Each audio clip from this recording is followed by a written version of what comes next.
అత్తయ్య, నాకు తెలిసిన మీరు ఎప్పుడూ జాతకాలు నమ్మరు. ఈరోజు మీరు కొత్తగా జాతకాల గురించి మాట్లాడుతున్నారంటే మీరు ఖచ్చితంగా అబద్ధం చెప్తున్నారనే అర్థం. అత్తయ్య, నేను ఏదైనా తప్పు చేస్తే నన్ను క్షమించండి. అవసరమైతే నన్ను కొట్టండి, తిట్టండి, మీ ఇష్టం వచ్చినట్టు చేయండి. కానీ నా భర్తకి మాత్రం నన్ను దూరం చేయాలని మాత్రం అనుకోకండి. భరత్ గారు లేకుండా నేను బ్రతకలేను. భరత్ గారు నాకు ప్రాణం అత్తయ్య. వైశాలి, ఇదిగో తనకు చెప్పు. నేనొకప్పుడు జాతకాలు నమ్మేదాన్ని కాదు, కానీ ఇప్పుడు నమ్ముతున్నాను. చంద్రిక నష్ట జాతకురాలు. తన ఇంట్లో ఉండటం వల్ల అందరికీ ప్రాబ్లమే. తన నీడ కూడా ఈ ఇంట్లో పట్టానికి వీల్లేదు. దయచేసి నా కాళ్ళ మీద పడి నన్ను మరింత బాధ పెట్టి నా ఆయుష్ని తగ్గించద్దు అని తనకి చెప్పు.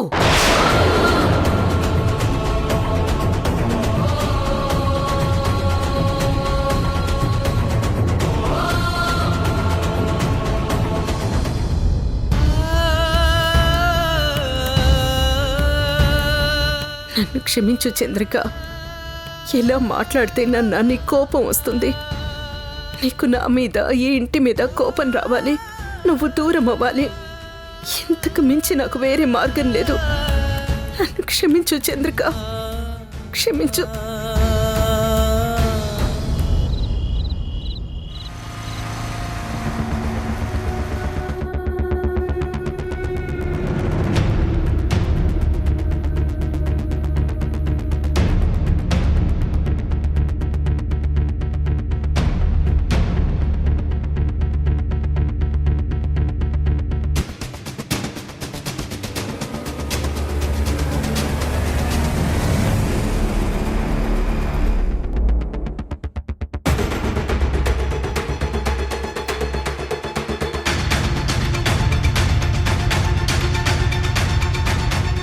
ఈవిడ గారు పాపం చాలా ఫీల్ అవుతున్నట్టుంది. నేను వెళ్ళిన దగ్గర నుంచి మొహం మార్చుకొని కూర్చున్నట్టున్నారు. చెప్తా.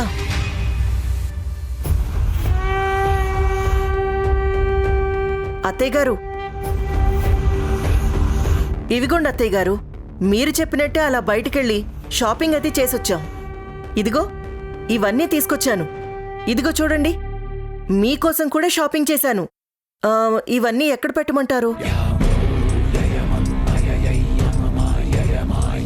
అత్తయ్య, మీరు బాగా టయర్డ్ అయిపోయినట్టున్నారు. మీ మొహంలో ఆ అలసట తెలుస్తుంది. సర్లేండి, ఇవన్నీ నేను లోపల పెడతాను. ఆ తర్వాత మనిద్దరం కలిసి తీరిగ్గా అన్నీ చూసుకుందాం అత్తయ్య. సరేనా? సరే, నేనుంటాను.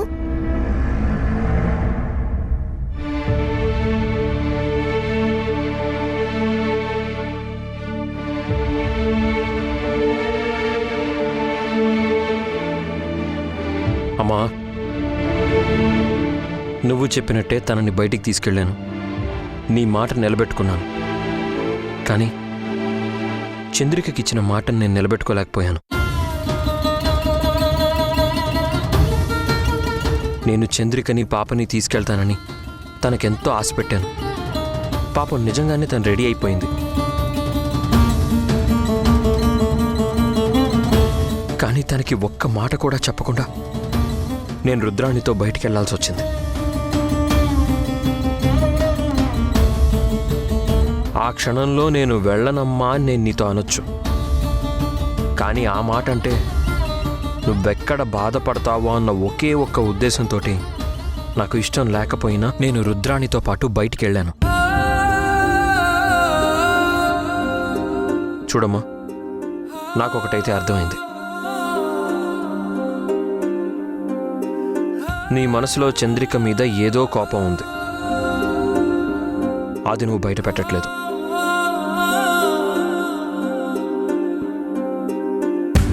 జరిగిన దానికి చంద్రిక చేత క్షమాపణలు చెప్పించినా నీ మనసులో ఇంకా కోపం అలానే ఉంది.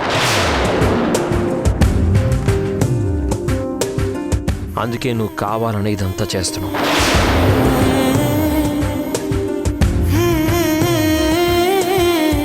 ఎందుకు ఏంటి అని ఇంతకు మించి నేనేం అడగను. అడిగి నిన్ను ఇంకా బాధ పెట్టదలుచుకోలేదమ్మా. కానీ ఒక్కటి మాత్రం చెప్పదలుచుకున్నాను. చంద్రిక లేకుండా నేను లేను. చంద్రిక గనక నాకు దూరం అయితే బహుశా నేను ఈ ప్రపంచానికి దూరం అవుతానేమో.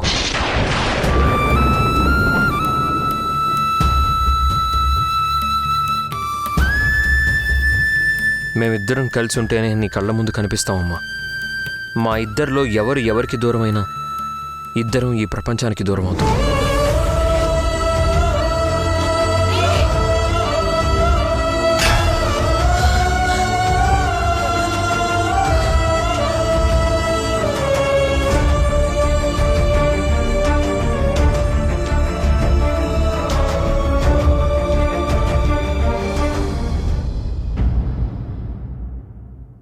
చంద్రిక,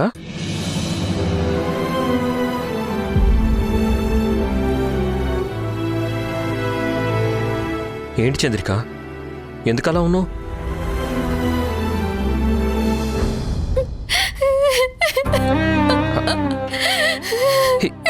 చంద్రిక, ఏడోకు. ఎందుకలా ఏడుస్తున్నావు? చంద్రిక, ఏం జరిగింది? Chandrika, please control your self. నా వల్ల కావట్లేదండి. ఏ క్షణంలో నేను మీకు దూరం అయిపోతానో, ఏ నిమిషంలో ఎలాంటి ప్రమాదం ముంచుకొస్తుందోనని ప్రతి క్షణం భయపడుతూనే ఉన్నాను. మీరు లేకపోతే నాకు జీవితం శూన్యమండి. చూడు చంద్రిక, నేను మాత్రం నువ్వు లేకుండా బతుకుతాననుకున్నావా? నువ్వంటే నాకు ప్రేమ లేదనుకున్నావా? నేను లేని బతుకు నీకు శూన్యం అనిపిస్తే నువ్వు లేని బతుకు మాత్రం నాకు సంతోషంగా ఉంటుందా? ఈ జన్మకే కాదు, ఎన్ని జన్మలకైనా సరే నువ్వే నా భార్య, నేనే నీ భర్త కావాలని కోరుకుంటున్నాను. చూడు చంద్రిక, మనకి సమస్యలు కొత్తేం కాదు. ఇలాంటి అనుకోని సంఘటనలు మన జీవితంలో ఎన్నో ఎదుర్కొన్నాం. వాటన్నిటినీ దాటుకొని ఈరోజు ఈ స్థాయికి వచ్చాం. ఇంకా మనం భయపడిపోతే ఎలా చెప్పు? మీరు చెప్పింది నిజమేనండి. ఎన్నో సమస్యలు ఎదుర్కొన్నాం. ఎన్ని సమస్యలు ఎదురైనా నాకున్న ఒకే ఒక్క ధైర్యం మీరు. నేను ఎంత పోరాటం చేసినా చివరికి మీ దగ్గరికి చేరుకుంటాను అనే ఆశ. నన్ను ఎంత పెద్ద సమస్యనైనా సరే నన్ను తట్టుకోగలిగినిచ్చేదండి. కానీ ఈరోజు మీరే నాకు దూరం అయిపోతారు అని తెలిస్తే నేను తట్టుకోలేకపోతున్నానండి. ఇక ఏ ధైర్యంతో నన్ను ఉండమంటారు? నేను అసలు నీకు దూరం అవుతానని ఎందుకు అనుకుంటున్నావు? మీరే అంతా చూస్తున్నారు కదా. అత్తయ్య గారు నన్ను కావాలని అవాయిడ్ చేస్తున్నారు. ఎలాగైనా సరే నన్ను మీ నుంచి దూరం చేయాలని చూస్తున్నారు. అందుకే ఆవిడ చెప్పే రీజన్స్ కూడా నాకు కరెక్ట్గా అనిపించడం లేదు. ఎప్పుడూ జాతకాలు నమ్మని మనిషి ఈరోజు జాతకాల్ని అడ్డం పెట్టుకొని నేను మీకు జీవితంలో భారీగా పనికిరాను అంటున్నారు. ఆ రోజు కావాలనే వ్రతానికి నన్ను ఇంట్లో ఉండకుండా దూరంగా పంపించేశారు. ఈరోజు నన్ను పక్కన పెట్టి రుద్రాణితో కలిసి మిమ్మల్ని షాపింగ్కి వెళ్లేలా చేశారు. జరుగుతున్న పరిణామాలు చూస్తుంటే అత్తయ్యే నాకు శత్రువుగా మారేట్టున్నారండి. అసలు నేనేం పాపం చేశానండి? దయచేసి నేను చేసిన తప్పులేంటో నాకు తెలిసేలా చెయ్యండి. కనీసం నన్ను నేను సరిదిద్దుకునే ప్రయత్నమైనా చేస్తాను. నీ తప్పులేమీ లేవు చంద్రిక. మరెందుకండి నన్ను దూరం చేస్తున్నారు? నిజంగా ఇదంతా నా జాతకం ప్రభావమేనా? What nonsense Chandrika. జాతకాలేంటి జాతకాలు? మనం పెళ్లి చేసుకున్న నాటికి ఈ జాతకాలన్నీ చూసే పెళ్లి చేసుకున్నావా? నువ్వంటే నాకు ఇష్టం, నేనంటే నీకు ఇష్టం, మనిద్దరం పెళ్లి చేసుకున్నాం. That's it. సరే, జీవితంలో సమస్యలనేవి వస్తూ ఉంటాయి, పోతూ ఉంటాయి. అంత మాత్రం చేత మనుషుల్ని దూరం చేసుకుంటావా? అమ్మతో నేను మాట్లాడతాను కదా. నాకు నమ్మకం లేదండి. ఆవిడ ఎవరి మాటలు వినేలా లేదు. మిమ్మల్ని నాకు దూరం చేస్తే నేను బ్రతకనండి. నా ప్రాణం పోతుంది. ఆ పరిస్థితి వస్తే పోయేది నీ ఒక్కదాని ప్రాణమే కాదు చంద్రిక, నీతో పాటు నా ప్రాణం కూడా పోతుంది. అది గుర్తుపెట్టుకో. ఎందుకంటే నేను నిన్నెప్పుడూ ప్రేమిస్తూనే ఉంటాను చంద్రిక. నా ప్రాణం చంద్రిక నువ్వు. ఆలు మగలే సృష్టికి మూలం, వారికి తల వంచును కాలం.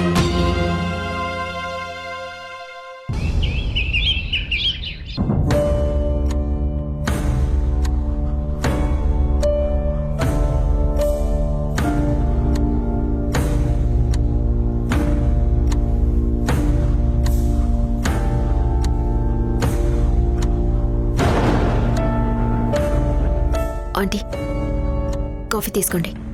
ఏంటమ్మా నువ్వు తీసుకొచ్చావు? నీర్జ లేదా? తనేదో పనిలో ఉందా ఆంటీ? మీరు ఈ కాఫీ తీసుకోండి.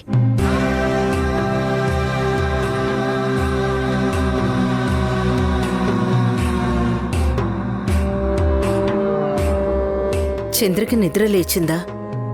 తనేం చేస్తోంది వైశాలి? ఆంటీ, మీరు చంద్రికని భరత్ గారికి దూరం చేయాలనుకుంటున్నారు.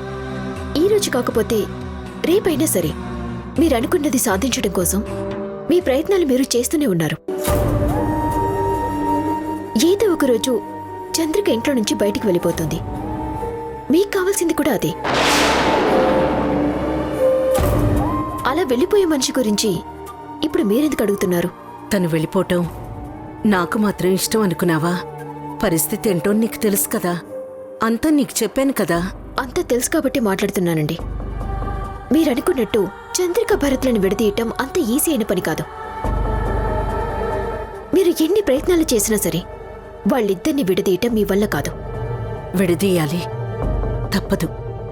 ఎందుకంటే నేనిచ్చిన మాట తప్పలేను. న్యాయబద్ధంగా ఇచ్చిన మాట కోసం మన ప్రాణాలు పోయినా తప్పులేదండి. కానీ అన్యాయంతో కూడిన కోరికలు కోరే వాళ్ళకి ప్రాణాలు పనంగా పెట్టి వాళ్ళకిచ్చిన మాట నెరవేర్చడంలో అర్థం లేదు. చంద్రిక భరత్ ఒకరి కోసం ఒకరు పుట్టారు. వాళ్ళని విడదీయటం మీ వల్ల కాదు. వాళ్ళిద్దరిలో ఎవరిని దూరం చేసినా శరీరం నుంచి గుండెని వేరు చేసినట్టే అవుతుంది. దానివల్ల ఒక్కరు కాదు, ఇద్దరి ప్రాణాలు పోతాయి. మరేం చేయమంటావమ్మా? భరత్ని కాపాడుకోవడానికి ఆ రోజు నాకు వేరే దారి లేకుండా పోయింది. మీరందరూ చేతులెత్తేసి నా వల్ల కాదు అన్న రోజున రుద్రాణి తప్ప నాకు మరో మార్గం దొరకలేదు. లేదంటే ఈ పాటికి నా కొడుకు ఉరికంబం ఎక్కుండేవాడు. ఆ రోజు కోర్టులో శిక్ష పడి జైల్లో ఉరితీస్తారు అని భయపడిన మీరు ఈ రోజు చంద్రికని దూరం చేసి మీరే భరత్కి ఉరిశిక్ష వేస్తున్నారా ఆంటీ? నువ్వేం మాట్లాడుతున్నావు వైశాలి? నిజమే మాట్లాడుతున్నాను ఆంటీ. మీరు చంద్రికని దూరం చేసి రుద్రాణితోటి పెళ్లి చేయించటం అనేది అంత ఈజీ అనుకుంటున్నారా? ఒకవేళ మీరలా పెళ్లి చేసినా రుద్రాణితో తను హ్యాపీగా ఉంటాడు అని మీరెలా అనుకుంటున్నారు? భరత్ కోసం చంద్రిక ఎంత దూరమైనా వెళ్తుంది. ఆ రోజు కోర్టులో మీరే చూశారుగా, భరత్ గారిని కాపాడటం కోసం తను చేయని నేరం తన మీద వేసుకుంది. లక్ష్మి గారిని తనే చంపించాను అని ఆ నేరం తన మీద వేసుకుని భరత్ గారిని కాపాడటానికి ప్రయత్నం చేసింది. అదే రుద్రాణి తన చేతిలో సాక్ష్యం ఉండి కూడా భరత్ని కాపాడకుండా అతనికి ఉరిశిక్ష వేయించాలని ఆలోచించింది. వాళ్ళిద్దరికి ఎంత తేడా ఉందో మీరే చూడండి ఆంటీ. భరత్ కోసం ప్రాణం పెట్టి చంద్రికని దూరం చేసి భరత్ ప్రాణం పోయినా పర్వాలేదు అనుకునే మొండితనం ఉన్న రుద్రాన్నిచ్చి మీ కోడల్ని చేసుకోవాలనుకుంటున్నారు. అది ఎంత తప్పు ఆలోచించండి. ఈ రోజు మీ మాట నిలబెట్టుకోవటం కోసం మీరు ఆలోచిస్తున్నారు, కానీ రేపు మీ కొడుకు భవిష్యత్తు గురించి మీరు ఆలోచించడం లేదాంటీ. అలాంటి రుద్రాన్ని తీసుకొచ్చి మీ కోడల్ని చేసుకుంటే మీరు మీ కొడుకు జీవితాన్ని మీ చేతిలా నాశనం చేసినట్టు అవుతుంది. ఈ రోజు మాట తప్పితే మీరు కేవలం మాట తప్పిన మనిషిగా మిగిలిపోతారు. కానీ పెళ్లి కనుక చేస్తే మీ కొడుకు కోడలు దృష్టిలో జీవితం అంతా దుర్మార్గురాలిగా మారిపోతారా ఆంటీ? ఆలోచించుకోండి. లేదమ్మా, లేదు. నువ్వన్నట్టు రుద్రానికి వాడికి పెళ్లి జరగకూడదు. వాడి జీవితంలోకి రుద్రానొచ్చింది అంటే వాడికి నరకం చూపించేస్తుంది. నేను ఓడిపోయినా పర్వాలేదు, మాట తప్పినా పర్వాలేదు, నా కొడుకుని కోడల్ని మాత్రం విడదీయను.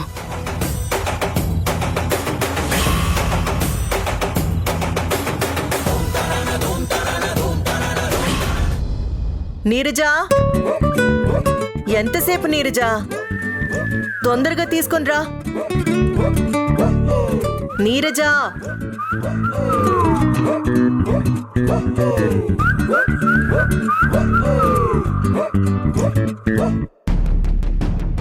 ఏంటే అలా దూరంగా పెట్టావు? వచ్చి ప్లేట్లో పెట్టు. ఇదిగోండి.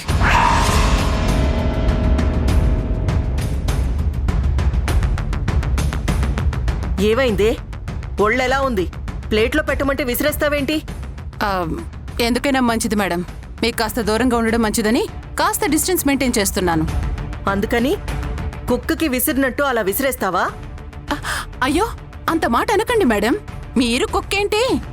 కుక్ అంటే ఆల్మోస్ట్ మనిషితో సమానం. ఆ మాటకొస్తే చాలా మంది చాలా ఇళ్లల్లో మనుషుల కంటే కుక్కలకి ఎక్కువ ప్రిఫరెన్స్ ఇస్తారు. మిమ్మల్ని వాటితో పోల్చడం అంత బాగుంటుంది మేడం. రుద్రాణి, అత్తయ్య, మీరా? రండి రండి, కూర్చోండి. అత్తయ్య, నేనే మీ దగ్గరకొచ్చి థ్యాంక్స్ చెప్పాలనుకున్నాను. దేనికి? దేనికేంటత్తయ్యా? నిన్న భరత్తో పాటు అలా బయటికి వెళ్ళి ఎంత హ్యాపీగా గడిపానో తెలుసా? ఇలాంటి లైఫ్నే అత్తయ్య నేను ఊహించుకుంది. ఇన్నాళ్ళకి నేను కోరుకున్న లైఫ్ నాకు దక్కుతుంటే ఎంత ఆనందంగా ఉందో తెలుసా?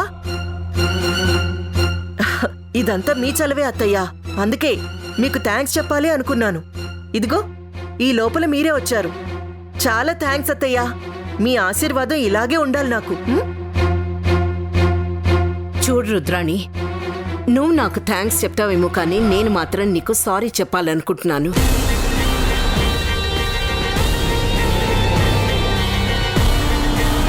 అదేంటత్తయ్యా, నాకు సారీ చెప్పడం దేనికి? నేను నీకిచ్చిన మాట నిలబెట్టుకోలేకపోతున్నాను. I'm very sorry.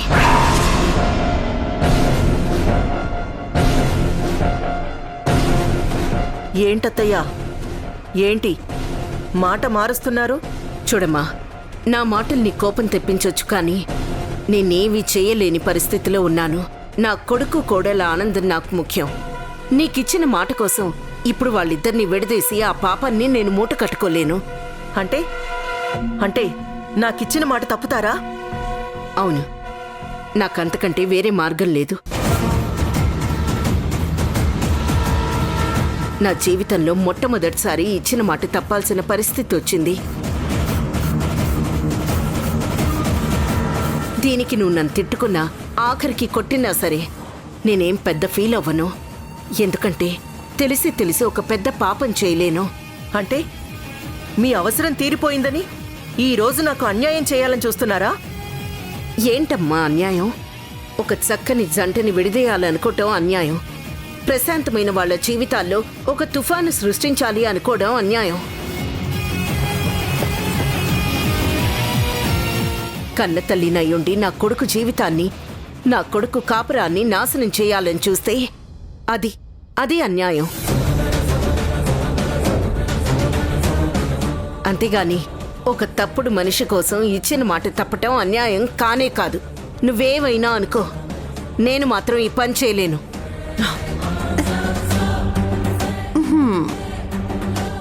ఏంటి మేడం అలా ఆగిపోయారు?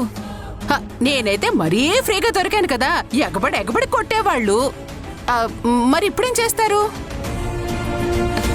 చూసారా మేడం, పొట్టోండి పొడుగోడు కొడితే పొడుగోడిని పోచమ్మ కొట్టుద్ది అనే సామెత ఉంది. మీరు నన్ను కొట్టారు, మిమ్మల్ని మీనాక్షి గారు చావు దెబ్బ కొట్టారు. బాగుందా మేడం?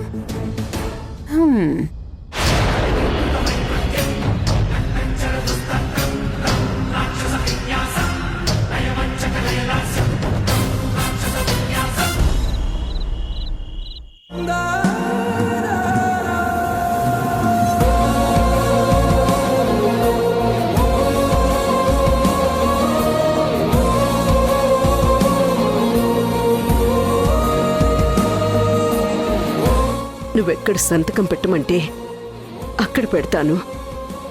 నా కొడుకుని కోడల్ని కాపాడు.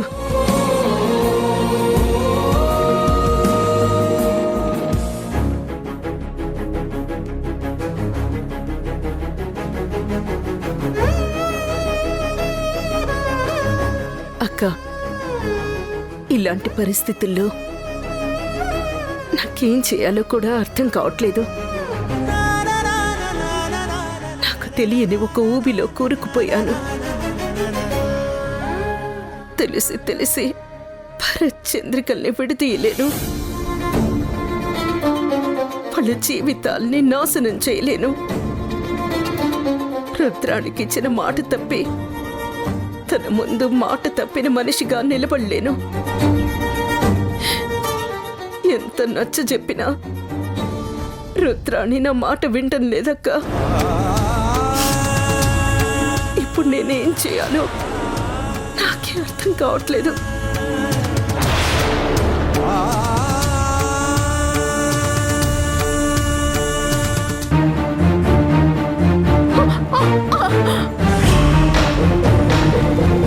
ఏంటత్తయ్య మీరు చేస్తున్న పని? అంటే మీరు నన్ను మోసం చేయాలనుకుంటున్నారా? అలాంటిదేం లేదమ్మా. లేకపోతే మరిప్పుడు ఈ ప్రయత్నం ఎందుకు చేస్తున్నారు? నాకు తెలుసండి, మీరు ఖచ్చితంగా ఇలాంటి పనేదో చేస్తారని. నేను మాట తీసుకున్న తర్వాత అది నెరవేర్చుకునేదాకా నేను ఎవ్వరినీ వదిలిపెట్టను. నా నుంచి తప్పించుకోవడం మీ వల్ల కాదు.